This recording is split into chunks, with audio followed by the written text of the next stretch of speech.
Hello दोस्तों, नमस्कार। स्वागत है आप सभी का एजुकेशन मंत्रा में। दोस्तों, सुबह के वीडियो में बहुत सारी इंपॉर्टेंट अपडेट्स पर हम डिस्कशन करते हैं जो प्रतियोगी परीक्षाओं और विद्यार्थी जीवन के लिए काफ़ी महत्वपूर्ण रहती हैं। तो आज की डेट में दोस्तों यूपीएसआई परीक्षा 84,000 खाली पदों की रिपोर्ट और यूपी ट्रिपल एससी पेट की आवेदन तिथि बढ़ी है और हटाए जाएंगे सरप्लस शिक्षक। बेसिक शिक्षा विभाग का फरमान जारी। एक और भर्ती परीक्षा में हाईकोर्ट ने रोक लगाई है। सीटेट पेपर 2 और साथ ही साथ टीटी जमानत मंजूरी और 2200 लेखपालों का प्रमोशन। सारी अपडेट्स पर चर्चा करेंगे। वीडियो को लाइक एंड शेयर करें और आगे की इंफॉर्मेशन को ध्यानपूर्वक सुनें। आज हम बात करेंगे सीटेट 2022 की बेस्ट बुक के बारे में जो चक्षु पब्लिकेशन की है। इस पुस्तक की अगर खास बात करें तो ये सीटेट के नवीनतम पाठ्यक्रम पर आधारित है। 3000 से अधिक बहुविकल्पीय प्रश्नों को अध्यायवार व्याख्या सहित उपलब्ध करवाया गया है। 4 सॉल्व्ड पेपर भी उपलब्ध करवाए गए हैं। ये पुस्तक आपको ऑनलाइन और ऑफलाइन दोनों मोड में अवेलेबल है। ऑनलाइन के लिए लिंक डिस्क्रिप्शन बॉक्स में है। ऑफलाइन के लिए किसी भी नज़दीकी बुक स्टॉल पर कांटेक्ट कर सकते हैं। इतना ही नहीं, चक्षु पब्लिकेशन की तरफ से सीटेट स्टडी गाइड के साथ ही साथ सीटेट का प्रैक्टिस सेट भी उपलब्ध करवाया जाता है जिसमें 2000 से अधिक बहुविकल्पीय प्रश्न हैं, 7 सॉल्व्ड पेपर हैं, 10 प्रैक्टिस सेट भी उपलब्ध करवाए गए हैं जिनकी मदद से आप अपनी प्रिपरेशन को और भी ज़्यादा मजबूत कर सकते हैं। तो देर किस बात की, चक्षु पब्लिकेशन की बेस्ट बुक के साथ सीटेट 2022 को क्रैक। दोस्तों, हम सबसे पहले खबर जो है उसको डिस्कस करेंगे। 84,000 खाली पदों की जो रिपोर्ट है वो केंद्रीय बलों में सौंपी गई है। केंद्रीय बलों में बताया जा रहा है कि 84,000 पद खाली हैं। मतलब साफ है कि 84,000 पदों पर जो भर्तियां हैं वो जल्द देखने के लिए मिलेंगी। यहां पर दोस्तों देख सकते हैं 84,000 से ज़्यादा पद खाली हैं। केंद्र ने लोकसभा में बताया कि दिसंबर 2023 तक भरे जाएंगे। मतलब अगले 1 साल के भीतर आपको ये पद सारे भरे मिलेंगे। केंद्रीय सशस्त्र पुलिस बलों यानी कि सीआरपीएफ में 84,000 से ज़्यादा पद खाली पड़े हैं। इन्हें अगले साल दिसंबर तक भरा जाएगा। गृह मंत्री नित्यानंद राय ने लोकसभा में एक लिखित उत्तर में बताया है कि इन बलों में स्वीकृत पदों की संख्या 10,05,779 है जिसमें से 84,405 पद रिक्त हैं। उन्होंने यह भी कहा कि कांस्टेबल सामान्य ड्यूटी के 25,271 पदों को भरने के लिए परीक्षा पहले ही आयोजित की जा चुकी है।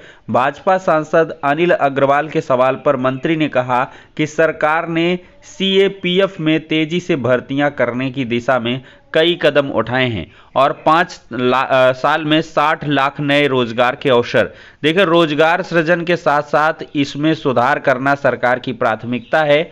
बजट में 5 साल के लिए 1,97,00,000 करोड़ मतलब 2 लाख करोड़ रुपए लगभग के साथ पीएलआई योजनाएं शुरू की गई हैं। इनमें 60 लाख नए रोजगार सृजित होंगे। तो दोस्तों, यहां पर कुल मिला के 84,000 रिक्त पदों पर भर्तियों को मंजूरी मिल चुकी है। दिसंबर 2023 तक प्रक्रिया पूरी होगी और 8 साल में 7,22,000 लोगों को सरकारी नौकरियां मिली हैं। केंद्र सरकार में ऐसा दावा किया जा रहा है। इन्हीं दावों के बीच दोस्तों यूपीएसआई परीक्षा 2021 अब खतरे में पड़ चुकी है। परीक्षा का जो रिजल्ट वगैरह है वो जारी हो चुका है और बहुत सारी प्रक्रियाएं चल रही हैं, लेकिन ये परीक्षा हाईकोर्ट की लखनऊ बेंच में काफ़ी दिलचस्प मोड़ पर पहुंच चुकी है और यहां पर जज साहब ने उत्तर प्रदेश पुलिस भर्ती बोर्ड के सचिव को तलब किया है और आज की डेट में जो सुनवाई है वो भी महत्वपूर्ण है, होने वाली है। इसमें सारे रिकॉर्ड्स के साथ एक बेहतर सुनवाई देखने के लिए मिलेगी और यहाँ पर अभ्यर्थियों के पक्ष में एपी सिंह जाने माने अधिवक्ता हैं, तो वो आ चुके हैं और उनका यही कहना है कि यूपीएसआई परीक्षा को पूरी तरीके से निरस्त किया जाना चाहिए क्योंकि इसमें एक बड़े पैमाने पर अनियमितता हुई है। कई सेंटर्स पर नकल की गई है, इसके पुख्ता साक्ष्य भी मिले हैं। साथ ही साथ कई सेंटर्स के खिलाफ जो है वो एफआईआर भी दर्ज की गई है और इतना ही नहीं, जो परीक्षा एजेंसी है वो कई राज्यों में प्रतिबंधित है। तो आखिरकार उत्तर प्रदेश में इस परीक्षा एजेंसी के द्वारा परीक्षा क्यों करवाया गया, ये एक बड़ा सवाल है। इन्हीं सारे सवालों के जवाब अब सचिव उत्तर प्रदेश पुलिस भर्ती बोर्ड को देना होगा। अगर यहाँ पर चीज़ें सब कुछ सही रहती हैं तो यूपीएसआई परीक्षा 2021 खतरे में पड़ सकती है। अब देखते हैं कि कोर्ट इसमें क्या कुछ ऑर्डर देती है। इसके लिए विभिन्न सोशल मीडिया प्लेटफॉर्म पर आपने लगातार धरना प्रदर्शन की भी तस्वीरें देखी होंगी। यूपीएसआई परीक्षा के निरस्त करने के लिए, दोबारा परीक्षा करवाने के लिए लगातार अभ्यर्थियों ने धरना प्रदर्शन भी लखनऊ के इको गार्डन में किया था। अब दोस्तों, पेट के जरिए जो आवेदन हैं वो रिकॉर्ड तोड़ हो चुके हैं। तकरीबन 40 लाख तक जो आवेदन हैं वो यूपीएससी पेट में हो चुके हैं। किसी एक पात्रता परीक्षा के लिए अब तक में ये सबसे ज़्यादा आवेदन कहे जा सकते हैं। ये राज्य की भर्ती है, उत्तर प्रदेश की ही भर्तियां आएंगी तो उनमें इतना ज़्यादा इंटरेस्ट देख सकते हैं कि 40 लाख लगभग फॉर्म पड़े हैं, ऐसी सूचना निकल के आ रही है। अभी भी आवेदन तिथि को बढ़ाया गया है। अब आवेदन आप लोग 31 जुलाई तक कर सकते हैं। तो ये आंकड़ा लास्ट के 2-4 दिन में और भी तेज़ी के साथ आगे बढ़ सकता है। कल भी आपको मैंने ये इन्फॉर्मेशन दोस्तों प्रोवाइड की थी। जैसे ही यहाँ पर जो आदेश है यूपीएससी की तरफ से निकला था, आप सभी को अवगत कराया गया था। दोस्तों, पीसीएस 2022 में 5,964 अभ्यर्थी सफल हुए हैं। डिप्टी कलेक्टर और डिप्टी एसपी समेत 384 पदों के लिए परीक्षा हो रही है और यहाँ पर 6,02,974 आवेदन में सिर्फ 3,29,310 ही पीसीएस प्री में शामिल हुए थे। दोस्तों, यूपी बोर्ड की परीक्षा 70% कोर्स के साथ होगी। 30% कोर्स को हटा लिया गया है और शिक्षकों के जिले के अंदर तबादले 10 दिन में शुरू होने वाले हैं। दोस्तों, ये तबादला अवश्य नाम दिया गया है, लेकिन ये देखा जाए तो सरप्लस शिक्षकों का समायोजन है। सरकारी प्राइमरी व जूनियर स्कूलों के शिक्षकों का जिलों के अंदर तबादला समायोजन ऑनलाइन किया जाएगा। समायोजन के लिए अध्यापकों को 25 स्कूलों का विकल्प देना होगा। बेसिक शिक्षा विभाग के प्रमुख सचिव दीपक कुमार ने समायोजन तबादला नीति जारी कर दी है। 10 दिन के अंदर इसका पोर्टल खोल दिया जाएगा। जिन शिक्षकों के रिटायर होने को 2 साल बचे उन्हें समायोजन प्रक्रिया से अलग रखा जाएगा। हालांकि वो लोग आवेदन कर सकते हैं। और यहाँ पर दोस्तों, सरप्लस शिक्षकों में दिव्यांग, असाध्य या गंभीर रोग से ग्रसित एकल अभिभावक हैं तो उन्हें छोड़ते हुए वरिष्ठता के आधार पर समायोजन किया जाएगा। तबादले के लिए डीएम की अध्यक्षता में 5 सदस्यीय जो कमेटी है वो भी बनाई जाएगी। तो आगामी 10 दिनों में दोस्तों पोर्टल खुलने वाला है। बेसिक शिक्षा विभाग में कम से कम चलिए समायोजन तबादला नीति आ चुकी है। जिले के भीतर ट्रांसफ़र वगैरह ये करेंगे और फिर इसके बाद आपका जो तबादला है वो जिले से जिले का होगा और इसके बाद ही स्थितियां स्पष्ट हो पाएंगी कि बेसिक शिक्षा विभाग में कितने शिक्षकों की आवश्यकता है और उतने पदों पर आपको भर्तियां देखने के लिए मिल सकती हैं।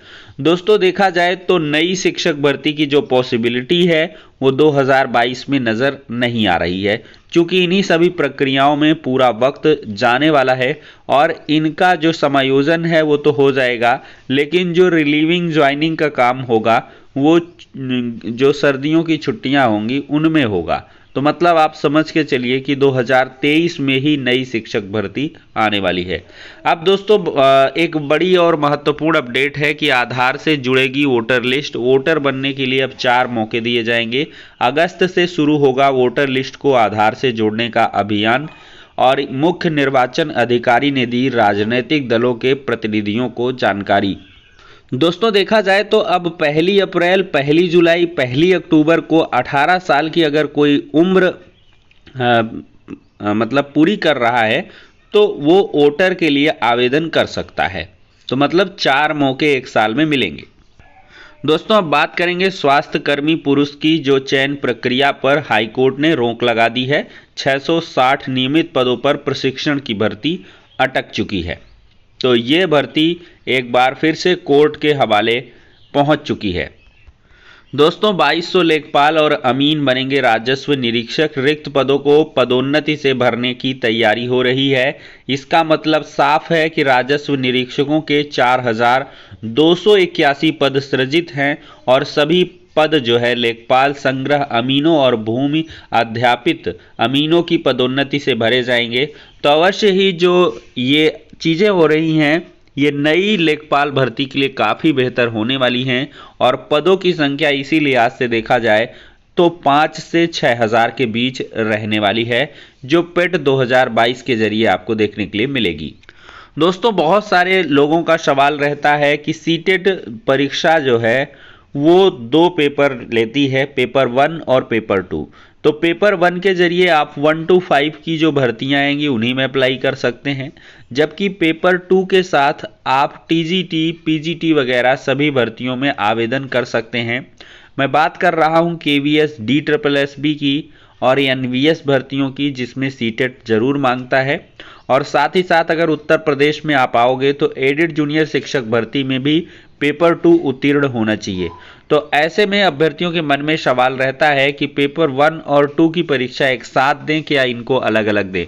तो दोस्तों, अगर देखा जाए तो पेपर 2 आपको और 1 एक साथ ही अप्लाई करना चाहिए। और इसमें आपको क्या होता है कि फॉर्म भरने में शुल्क की भी बचत होती है, क्योंकि अगर आप अलग अलग भरेंगे तो 1,000 रुपये का फॉर्म भरना पड़ेगा। एक साथ भरते हैं तो 1,200 रुपये में दोनों फॉर्म को अप्लाई कर पाएंगे। और साथ ही साथ दोस्तों, देखा जाए तो पढ़ाई लगभग एक ही तरीके की होती है। कुछ जो सब्जेक्टिव अप्रोच होता है वो थोड़ा सा अलग हो जाता है, लेकिन बाद का जो आपका परीक्षा है, सुपर टेट जिसको कह लें, उसमें ये सारी चीज़ें आपको एक साथ देखने के लिए मिलती हैं। तो एक साथ तैयारी करें और सुपर टेट के हिसाब से तैयारी करें तो टेट का आपका जो पेपर है वो आसानी से क्लियर होगा। दोस्तों, आजमगढ़ में टीटी की शुचिता को बंद करने के आरोप में जेल में बंद सहर्ष राय उर्फ गोल्डी राय की जमानत अर्जी इलाहाबाद हाई कोर्ट ने मंजूर कर दी है। दोस्तों, इसी के साथ सारी इंपॉर्टेंट अपडेट्स जो समाचार पत्रों में आज की डेट में छाई हुई हैं उन पर मैंने डिस्कशन कर दिया है। वीडियो पसंद आया हो तो लाइक एंड शेयर करें और चैनल पर पहली बार आए हैं तो सब्सक्राइब करें। नेक्स्ट वीडियो में मिलते हैं।